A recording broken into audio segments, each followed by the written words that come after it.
விமான தங்கமயில் இப்போது செங்கல்பட்டில் டிசம்பர் 14ஆம் தேதி பிரம்மாண்ட ஆரம்பம். தங்கம் வாங்க தங்கமயிலுக்கு வாங்க. சில்வர் மீண்டும் மீண்டும் புதிய உச்சத்தை தொட்டுக்கிட்டே இருக்கு. அதுக்கான காரணம் என்னன்னு நம்ம சார்கிட்ட பேசலாம். அதுக்கு முன்னாடி இன்னைக்கு மார்க்கெட் நிலவரத்தை பார்த்துடலாம். நிஃப்டியை பொறுத்த வரைக்கும் 148 புள்ளிகள் அதிகமாகி 26,046 இருக்கு. சென்செக்ஸை பொறுத்த வரைக்கும் 449 புள்ளிகள் அதிகமாகி 85,267 இருக்கு. Welcome to the IPS finance. வாங்க நாகப்பன் சார்கிட்ட பேசுவோம்.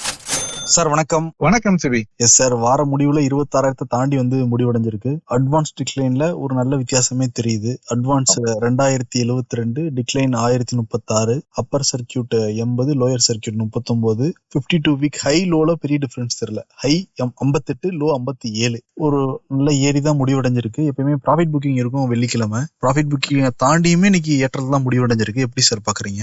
நிச்சயமா இன்னைக்கு ஒரு காலையில ஒரு 11 மணி வரைக்கும் கூட 25,950 ஒட்டி தான் இருந்தது. அங்கிருந்து கிடுகிடுன்னு ஒரு 100 புள்ளிகள் ஏற ஆரம்பிச்சது. அடுத்த ஒரு மணி நேரம் 1.5 மணி நேரத்துல பாக்குறோம். இப்ப நண்பர்களுக்கு அந்த 26,000 தாண்டி 26,040 கிட்ட வந்தது. அதற்கு பிறகு நண்பர்கள் தொடங்கி இன்னைக்கு நாள் முடியும் வரை அடுத்த கிட்டத்தட்ட 3 மணி நேரத்துக்கு மேல சந்தை அந்த ஏறுமுகத்துல தான் ஏறிய பிறகு பக்கவாட்டு நகர்தல்ல அப்படியே தொடர்ந்து இருந்ததுங்கிறது ஒரு வலுவான நிலையை காட்டுகிறது. ஏன்னா ஒரு 2-2:30 மணிக்கு மேல மார்க்கெட் ஏறி இருந்தா அது ஷார்ட் கவரிங் எடுத்துக்கலாம். வீக்கெண்ட் அந்த ஒரு கட்டத்துல ஷார்ட் கவரிங்னால மார்க்கெட் ஏறி இருக்கணும். பட் நண்பர்களுக்கு முன்பே இந்த ஏற்றம் துவங்கி சஸ்டைனபிளா இருந்திருக்கு அப்படிங்கறத பார்க்கும் பொழுது ஒரு ஸ்ட்ராங் புல்லிஷ்னஸ் அதற்கான அடித்தளம் இடப்படுகிறது. புல்லிஷ்னஸ் ரிட்டர்ன் ஆயிடுச்சுன்னு சொல்ல மாட்டேன், பட் அதற்கான ஒரு ஃபவுண்டேஷன் இன்னைக்கு லே ஆயிருக்கு. ஏன்னா நீங்க நிப்டி 50 நிப்டி 100, நிப்டி 200, நிப்டி 500 எல்லாமே ஏற்றத்துல.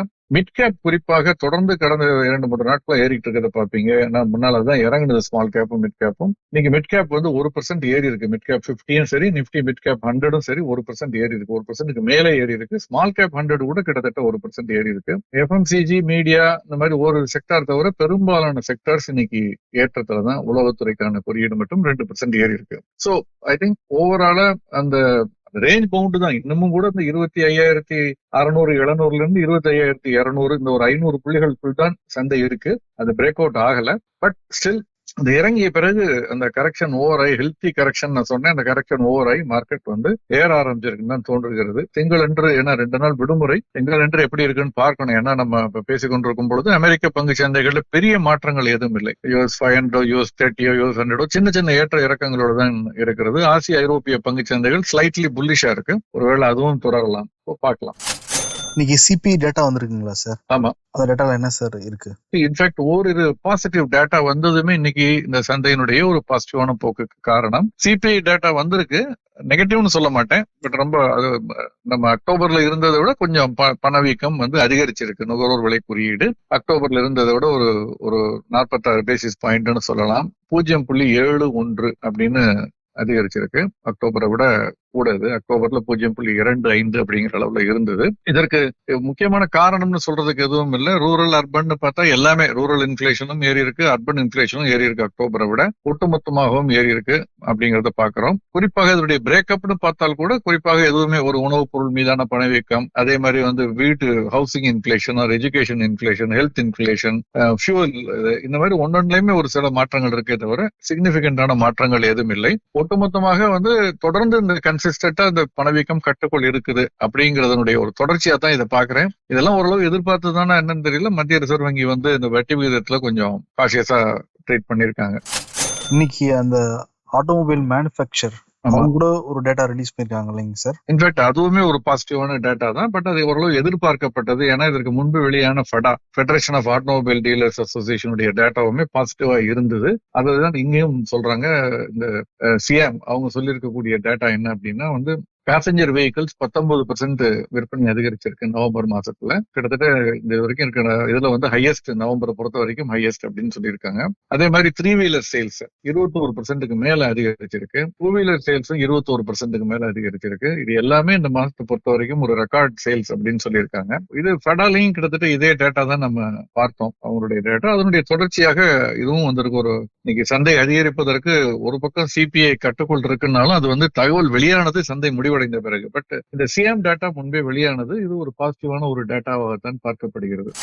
அதே மாதிரி ஃபாரின் டைரக்ட் இன்வெஸ்ட்மெண்ட் இன்சூரன்ஸ் துறையில அதிகமாகுதுங்களா? இது நம்ம முன்பே பேசியிருக்கோம். அரசு இது அறிவித்த ஒரு ஒரு விஷயம் தான் இது. அதை இப்ப அதனுடைய அடுத்த கட்டத்துக்கு அதை ஃபார்மலைஸ் பண்றதுக்கு இன்னைக்கு கேபினெட் அப்ரூவல் கொடுத்திருக்கு. வெளிநாட்டு நேரடி முதலீடு இது வரைக்கும் 74% இருந்தது காப்பீட்டு துறையில, அதை 100% இப்போ உயர்த்தி இருக்கிறார்கள். இது முன்பே சொன்னதுதான். அப்ப கூட நான் சொன்ன என்னுடைய கருத்து, பொதுவாக இது அவ்வளவு தேவையில்லைங்கிறது என்னுடைய தனிப்பட்ட கருத்து. பட் அரசு இதன் மூலமாக பெரிய அளவுல முதலீடு வரும் என்று எதிர்பார்க்கிறார்கள். அப்படி ஒருவேளை இதை செய்யக்கூடிய பட்சத்துல இன்னொரு உறுதியாவது அல்லது வாக்குறுதியாவது அல்லது ஒரு நம்பிக்கையாவது அரசு அளிக்க வேண்டும். இப்படி நிறைய தனியார் துறையில காப்பீட்டு நிறுவனங்கள் வந்துருச்சு, வெளிநாட்டு முதலீடு வந்துருச்சு. இந்த ஜெனரலா வெளிநாடுகள்ல இந்த கிளைம் செட்டில்மெண்ட் ரேஷியோங்கிறது பொதுவாக குறைவாக இருக்கிறது இந்தியாவை விட, இந்தியாவுடைய பொதுத்துறை நிறுவனங்களை விட அப்படிங்கிற ஒரு அபிப்பிராயம் இருக்கிறது. பரவலாக பாத்தீங்கன்னா அது உண்மையும் கூட. ஓரளவுக்கு இந்தியாவில் இன்னும் அந்த அளவுக்கு வித்தியாசம் அதிகரிக்கல. பட் பொதுத்துறை நிறுவனங்களையாவது மேலும் தனியார் மயமாக்காமல், பொதுத்துறை காப்பீட்டு நிறுவனங்களை மேலும் தனியார் மயமாக்காமல் இருந்தால் இந்த 100% அந்நிய நேரடி முதலீடுங்கிறது கூட நம்ம சரி அப்படின்ட்டு இருந்துடலாம். ஏன்னா பொதுத்துறை வாழ்க்கையில கடைசியில எல்லா கஷ்டங்களுக்கும் பிறகு ஒரு பிரச்சனை வரும்பொழுது எதிர்பார்க்கக்கூடியது காப்பீட்டு தொகை. அதுல அரசு இருக்குதுங்கிறது ஒரு நம்பிக்கை அளிப்பதாக இருக்கும்.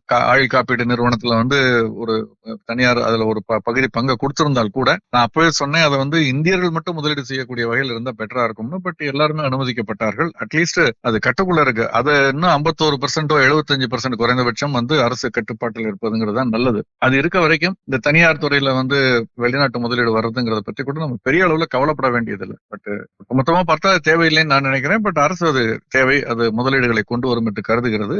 கடந்த காலத்துல சில முதலீடுகள் அந்த மாதிரி வந்திருக்கிறதுனால அந்த நம்பிக்கை அவர்களுக்கு இருக்கு. பார்க்கலாம். சில்வர் திருப்பியும் ஆல் டைம் ஹை தொட்டிருக்கு. போற போக தங்கத்துக்கு நிகரா வந்துடும் போல இருக்கே சார். இன்னைக்கு பாத்தீங்கன்னா வெள்ளியினுடைய விலை MCXல முதல் முறையாக மார்ச் மாதம் 5ஆம் தேதி முதல்வடையக்கூடிய ஒப்பந்தம் 2 லட்சத்தை தாண்டி இருக்கிறது. கிலோ ஒன்றுக்கு 2 லட்சத்தை தாண்டி இருக்கிறது முதல் முறையாக. அதே மாதிரி தங்கமும் கூட 1.25% அதிகரிச்சு 1,34,000 தாண்டி இருக்கிறது. ரெண்டுமே ஏறி இருக்கு. இன்டர்நேஷனல் மார்க்கெட்லயுமே தங்கம் மீண்டும் $4,300 தாண்டி வணிகம் நடக்குது. இது ஏற்கனவே தொட்ட முன்னால இது தாண்டி போயிருக்கு. மீண்டும் 4,330 இன்னைக்கு 1% ஏறி இருக்கு. ஆனால் வெள்ளி மீண்டும் ஒரு புதிய உச்சத்தை, ஆல் டைம் ஹைன்னு சொல்லலாம், 64% தாண்டி இருக்கு. இன்னைக்கு மட்டும் 1.25% மேல ஏற்றம், 64% தாண்டி வணிகம் நடந்துகிட்டு இருக்கு. ரெண்டுமே இந்த ஏற்றம்ங்கிறது தொடர்கிறது. புதிய உச்சத்தை தொட்டு கொண்டு இருக்கக்கூடிய ஒரு சூழல்ல இது எங்கு போய் நிக்கும்னு நம்ம சொல்ல முடியாது. நம்ம பொறுத்திருந்துதான் பார்க்கணும். புதிய முதலீடு செய்பவர்கள் கொஞ்சம் கவனமா இருக்கணும்னு நான் சொல்றேன். ஏற்கனவே முதலீடு செய்தவர்கள் நீங்க செய்த முதலீட்டை கையில வச்சுக்கலாம். பட் புதிதாக முதலீடு செய்ய வருபவர்கள் கொஞ்சம் கவனமாக சிறிய அளவுல முதலீடு செய்யறது, SIP நம்ம நேற்று சொன்ன மாதிரி SIP முறையில கொஞ்சம் கொஞ்சமா ஆட் பண்றது தான் பெட்டரா இருக்குமே தவிர, அக்ரெசிவா ஏதோ நாளை மறுநாள் ஏறிடும் அதனால இன்னைக்கு பல்கா வாங்குவோம்னா, ஒருவேளை அப்படியே ட்ரெண்ட் ரிவர்ஸ் ஆனா, நம்ம 1980, 81 நடந்த சில நிகழ்வுகள் வெள்ளி குறிப்பாக ஒரு சகோதரர்களுடைய அந்த வெள்ளி சம்பந்தமான வியாபாரம், அதை நம்ம பின்னல் ஒரு நாள் பேசுவோம். பட் நேரம் கிடைக்கும் பொழுது அதுல எப்படி வீழ்ச்சியை சந்தித்தது தங்கம் வெள்ளியும்ங்கிறது நம்ம பார்த்திருக்கோம். சோ அதனால கவனமா இருக்கணும். கச்சா எண்ணெய் $57 அதுவும் இறங்கும் நோக்கில் இருக்கிறது நமக்கு ஒரு நல்ல விஷயம். தங்கம் வெள்ளி அதிகரித்திருந்தால் கூட கச்சா எண்ணெய் இறங்கி இருக்கு. பட் உள்ளூர் சந்தையில் MCXல பெரிய இறக்கம் இல்லை. ஏன்னா டாலருடைய மதிப்புல பெரிய இறக்கம் இல்லை. டாலர் மதிப்பு தொடர்ந்துகிட்டு இருக்கிறதுனால காப்பர் மீண்டும் $1,100 தாண்டி $1,116 அப்படின்னு வணிகம் நடந்துகிட்டு இருக்கிறத பாக்குறோம். இன்டர்நேஷனல் மார்க்கெட்ல பெரிய ஏற்றம் இல்லை என்றாலும் உள்ளூர் சந்தையில அது ஏற்றம் இருப்பதற்கு காரணம் இந்த ரூபாயினுடைய மாற்று விகிதம் அப்படின்னு இருக்க வாய்ப்பு இருக்கு. இன்னைக்கு ரூபாய் பாத்தீங்கன்னா $90.50 கிட்ட போயிடுச்சு. $90.47 அப்படின்னு வணிகம் நடக்கிறது முன்பேற வணிகத்துல. அதே மாதிரி யூரோவுமே 26 பைசா அதிகரிச்சு 106.22. ஜாப்பனீஸ் இன்னும் ஒரு சின்ன ஏற்றத்துல இருக்கிறத பார்க்க முடிகிறது. சோ ஓவராலா பார்க்கும் பொழுது ரூபாய் கொஞ்சம் வீக்கனா இருக்குன்னு தான் நான் நினைக்கிறேன். ஏன்னா US டாலர் இண்டெக்ஸ் பெரிய இறக்கத்துல இல்ல அல்லது ஏற்றத்துல இல்ல. 98ங்கிற அதே இதுல ஸ்டேபிளா இருக்கிறத பாக்குறேன். நீங்க IPO வந்திருக்கீங்களா? லிஸ்டா இருக்குங்களா? லிஸ்டா இருக்கு. IPO மெயின்லைன் IPO ஒரு 3 மெயின்லைன் IPO இன்னைக்கு ஓபனா இருக்குது. அதுல குறிப்பாக நம்ம ICICI Prudential Asset Management கம்பெனியை பத்தி ஒரு நாட்களுக்கு முன்பு கூட பேசணும். அதனுடைய UK கவுண்டர் பார்ட் அவங்க விற்கிறாங்க, பங்கு விற்பனை செய்கிறார்கள். ஆனால் அதே சமயத்துல ICICI கூட அதுல அந்த பங்கு அந்த வாங்குறதுல பங்கு பெற்று இருக்கு, ஒரு சிறு பங்கு அப்படின்னு பேசணும். இது தவிர பட்டியலிடப்பட இருக்கக்கூடிய பங்குகள் 15ஆம் தேதி அடுத்த திங்கட்கிழமை அன்னைக்கு நிறைய மெயின்லைன்ல 2, SMEல 3 அப்படின்னு பல பங்குகள் பட்டியலிடப்பட இருக்கிறது. அதை பத்தி நம்ம அன்னைக்கு பார்க்கலாம். இன்னைக்கு பாத்தீங்கன்னா 3 SME பங்குகள் பட்டியலிடப்பட்டது. அதுல என்கம்பாஸ் டிசைன்ங்கிறது $107 வெளியிடப்பட்டது. $193 இன்னைக்கு வணிகத்துல முடிவடைந்தது. 2 மடங்கு விண்ணப்பங்கள் பெறப்பட்ட ஒரு பங்கு விலை அதிகரித்து முடிவடைஞ்சிருக்கு. அதே மாதிரி fly wings simulator training centre அப்படிங்கிற ஒரு நிறுவனம் $191 வெளியிடப்பட்டது. இது 204 முடிவடைஞ்சிருக்கு. மெத்தோட் டப் சாஃப்ட்வேர் அப்படிங்கிற நிறுவனம் 194க்கு பங்கு வெளியிட்டது. ஆனால் 162க்கு முடிவடைஞ்சிருக்கு. வெளியிடப்பட்ட விலையை விட குறைவாக முடிவடைஞ்சிருக்கு. இத்தனைக்கும் இந்த நிறுவனத்தினுடைய பங்குகள் வந்து 26 மடங்கு விண்ணப்பங்கள் பெறப்பட்டது. ஆனால் இன்னைக்கு பட்டியலிடப்பட்ட பிறகு முடிவடைந்தது கணிசமான விலை இறக்கத்துல 10-15% மேல இறக்கத்துல இன்னைக்கு வந்து முடிவடைஞ்சிருக்கதை பாக்குறோம். இத்தனைக்கும் இது வந்து முதல்ல சொன்ன ரெண்டுமே வந்து ஜஸ்ட் ஓவர் சப்ஸ்கிரைப்டு. இது மட்டும்தான் 26-27 மடங்கு ஓவர் சப்ஸ்கிரைப்டு. பட் ஆனால் விலை குறைவாக முடிவடைந்திருக்கிறது. ஏதாவது சிறப்பு செய்தி இருக்குங்களா சார்? பட்ட காலிலே படுங்கிற மாதிரி இண்டிகோ அந்த நிறுவனத்திற்கு இப்ப சிஜிஎஸ்டி அங்க டெல்லியோட சவுத் கமிஷனரேட்ல இருந்து ஒரு நோட்டீஸ் அனுப்பிச்சிருக்காங்க. ஒரு பெனால்டி, டாக்ஸ் பெனால்டி நோட்டீஸ் வந்து 58.5 கோடி 59 கோடி அனுப்பிச்சிருக்காங்க நேற்று. இது வந்து சிஜிஎஸ்டி அது சம்பந்தமாக குறிப்பாக 2020-21 ஆண்டு. ஃபர்ஸ்ட் ஆஃப் ஆல் ஏன் இவ்வளவு தாமதம் அனுப்புறாங்கிறது எனக்கு தெரியல. இதுக்கெல்லாம் ஒரு காலக்கெடு இருக்கணும். லா ஆஃப் லிமிடேஷன் சொல்லியோ இல்ல அரசாங்கம் சொல்லியோ தப்பிக்க கூடாது. ஏன்னா ஒருவேளை 59 கோடி கட்ட வேண்டி வந்தால் இது அதனுடைய லாபத்தை பாதிக்கும். அப்ப முதலீட்டாளர்களுடைய லாப பங்கினுடைய விலையிலும் இது பாதிப்பை ஏற்படுத்தும். அரசும் கூட ஓரிரு ஆண்டுகளுக்குள் இது எல்லாத்தையும் செட்டில் பண்றது நல்லதுன்னு நான் நினைக்கிறேன். பட் இப்போ வந்து அனுப்பிச்சிருக்காங்க 59 கோடிக்கு. இதை அவங்க எப்படி டிஸ்ட்ரிபியூட் பண்ண போறாங்க, என்ன அட்ரஸ் பண்ண போறாங்கிறத நம்ம பொறுத்து பார்க்கணும். இதை தவிர ஒரு மிக மிக முக்கியமான ஒரு விஷயத்தை நம்ம நேர்களோடு பகிர்ந்து கொண்டு நினைக்கிறேன். நேத்து வந்து ஒரு நிறுவனம், சென்னையை சேர்ந்த நிறுவனம் தான் ரெஃபெக்ஸ் அப்படின்னு சொல்லிட்டு, அந்த ரெஃபெக்ஸ் குரூப், ரெஃபெக்ஸ் இண்டஸ்ட்ரீஸ், அந்த நிறுவனத்தினுடைய அந்த குழும நிறுவனங்கள் எல்லா அலுவலகத்திலும் வந்து 9ஆம் தேதி துவங்கி வருமான வரி ரெய்டு இருந்தது அப்படின்னு ஒரு செய்தி வெளியாக இருந்தது. இன்னைக்கு செய்தித்தாள்கள் ஊடகத்திலும் வெளியானது. அதுல வந்த செய்தி என்னன்னா, கிட்டத்தட்ட 1000 கோடி ரூபாய்க்கு வரி ஏய்ப்பு செய்திருக்கு. டாக்ஸ் எவேஷன் அப்படிங்கிற வார்த்தை பயன்பட்டிருக்கிறது.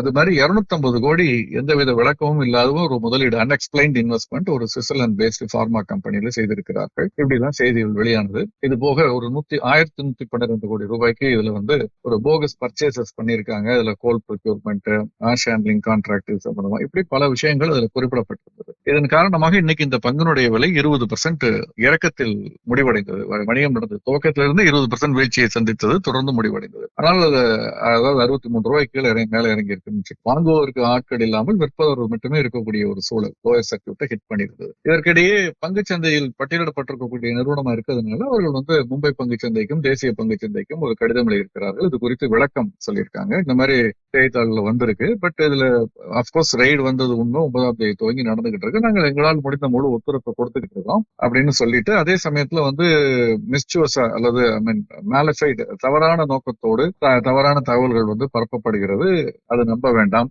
நாங்க எல்லா கணக்கு உரிய முறைப்படி இதை அட்ரஸ் பண்ணுவோம் அப்படின்னு ஒரு சொல்லி இருக்கிறார்கள். இது எந்த அளவு எப்படி டர்ன் அரவுண்ட் ஆகுங்கிறது நம்ம பொறுத்திருந்து பார்க்கணும். பட் இந்த கம்பெனி வந்து தன்னுடைய தன்னிலை விளக்கமா இதை வந்து கொடுத்திருக்காங்க. சோ நம்ம பொறுத்திருந்து பார்ப்போம். சார் ரொம்ப நன்றி சார். நிறைய டீட்டெயிலா நிறைய விஷயங்கள் ஷேர் பண்ணியிருந்தீங்க. Thank you sir. நன்றி.